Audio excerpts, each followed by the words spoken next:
శుక్రవారమే లక్ష్మీదేవిని ఎందుకు పూజిస్తారు తెలుసా? పురాణాలు ఏం చెబుతున్నాయి? హిందూ సంప్రదాయం ప్రకారం శుక్రవారం లక్ష్మీదేవికి చాలా ఇష్టమైన రోజు. అందుకే ఈ రోజున లక్ష్మీదేవికి భక్తి శ్రద్ధలతో పూజలు చేసి తమ కోరికలు కోరుకుంటారు. రాక్షసులందరికీ శుక్రాచార్యుడు అనే గురువు ఉండేవాడట. ఆ రాక్షసుల గురువు అయిన శుక్రాచార్యుడి పేరు మీదుగానే ఈ శుక్రవారం అనే పేరు కూడా వచ్చిందని పండితులు చెబుతున్నారు. కాగా శుక్రాచార్యుడి తండ్రి మరెవరో కాదు భృగు మహర్షి. భృగు మహర్షిని బ్రహ్మదేవుడి సంతానంలో ఒకరిగా చెబుతుంటారు.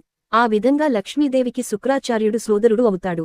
అందుకే లక్ష్మీదేవికి శుక్రవారం అంటే ప్రీతికరమని పురాణాలు చెబుతున్నాయి.